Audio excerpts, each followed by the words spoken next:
Bienvenue dans cette vidéo où on va vous expliquer comment paramétrer MyOmniRide VTT. Dans la plupart de la vidéo, vous allez retrouver ce modèle-là parce que 95% du montage est le même et vous allez retrouver la VTT pour des spécificités qui la concernent. Et cette vidéo, elle est vraiment dédiée aux fauteuils qui, comme le mien, les cale-pieds ne se détachent pas. Si par contre, sur votre fauteuil, les cale-pieds se détachent, alors rendez-vous dans l'autre vidéo. Avant de vous lancer dans le paramétrage, regardez à quoi c'est censé ressembler à la fin du montage. Dans un premier temps, vérifions que vous avez bien tous les éléments nécessaires au montage. N'hésitez pas à mettre sur pause pour checker. Pour faciliter la manipulation de la roue, vous pouvez retirer la batterie en tournant la clé et en la soulevant, ou la laisser si vous le souhaitez. Et pour la remettre, c'est tout aussi simple. Et on va commencer par l'installation de la béquille.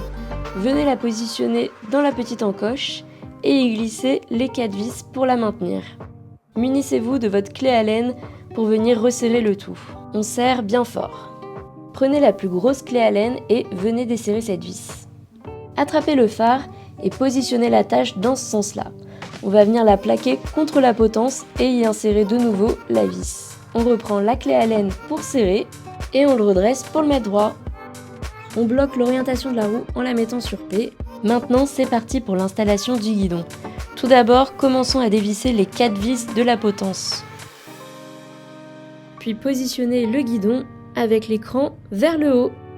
On remet cette partie-là pour le maintenir et on pense bien à remettre l'intégralité des 4 vis. Et on resserre. On va venir bloquer l'inclinaison du guidon. On resserre et vous l'aurez compris, on serre bien fort.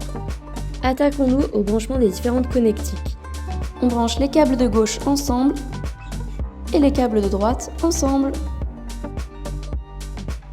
Et vous pouvez renfoncer les câbles pour les cacher. Et c'est parti pour l'installation de la gâchette qui va permettre de nous décrocher. Tout d'abord, on dévisse, puis on vient l'installer sur le guidon avant de remettre la vis pour serrer de nouveau. Sur la OmniRide VTT, on est sur un frein hydraulique. Je vais vous montrer comment l'installer. Tout d'abord, on commence par dévisser cette partie-là. On va venir installer le capteur, donc avec le R vers vous. La vis. Et je le positionne juste ici.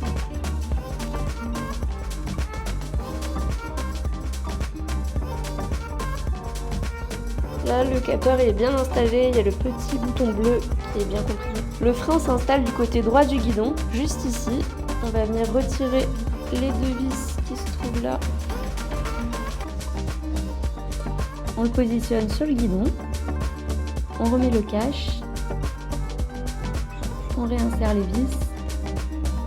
Et on resserre. Maintenant, on va s'attaquer aux attaches fauteuil. Pour ça, on a besoin des scratchs, de la barre et des 2 attaches fauteuil. On va venir prendre la barre avec les crochets vers l'avant et le crochet noir vers le haut et on y ajoute les attaches fauteuil. Vous mettez bien les vis de l'attache fauteuil vers le haut. Pareil de l'autre côté, on fait glisser et voilà. D'abord, vous rapprochez l'écrou le plus possible de la pince. Puis, vous rapprochez les 2 de la barre. Il faut que cette poignée elle soit vers l'extérieur, donc on va revenir juste un tout petit peu en arrière et venir resserrer l'écrou vers la barre. Et on fait la même chose de l'autre côté. Donc là, on va desserrer les 8 vis de sorte à ce que le crochet il puisse tourner autour de la barre. Pas besoin de les retirer complètement. Maintenant, on va venir mettre le scratch à peu près à mi-hauteur sur le tube. Ça va venir protéger le tube. On n'enlève pas encore le film protecteur du double face. Et hop, on le serre. On fait la même chose des 2 côtés en les mettant à la même hauteur. On va venir mettre les pinces sur les scratchs pour ajuster le tout à la largeur du fauteuil. Et on va venir visser les 4 vis. Maintenant, on va venir positionner le crochet. Pour ça, il faut bien le centrer sur la bande rugueuse.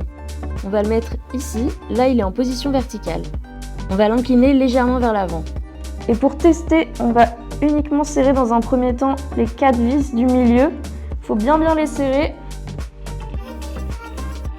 Maintenant, on va venir s'enclencher Et l'objectif, c'est que cette partie-là vienne s'emboîter là-dedans.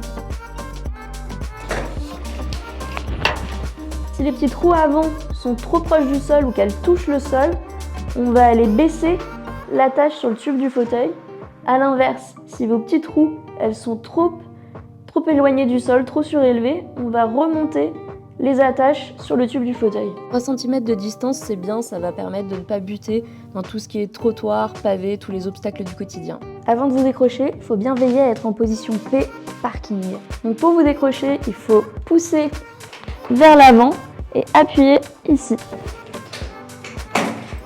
Une fois que le paramétrage est validé, n'oubliez pas de venir retirer le scratch pour enlever le film protecteur du double face et le remettre évidemment à la même position que là où il était. On resserre bien les 8 vis qui sont ici, on règle l'inclinaison de la lampe. Et avant de partir, on se remet sur D, drive. Pour changer de vitesse, on appuie sur le plus, 1, 2 ou 3. En vitesse 3, c'est là où vous aurez le plus de puissance. On vous recommande pour notamment franchir les côtes plus facilement. On repasse en vitesse 1. Ici, on peut allumer les feux. En restant appuyé là, on passe en mode reverse la marche arrière. On retourne en marche normale. Là, vous avez toutes les informations.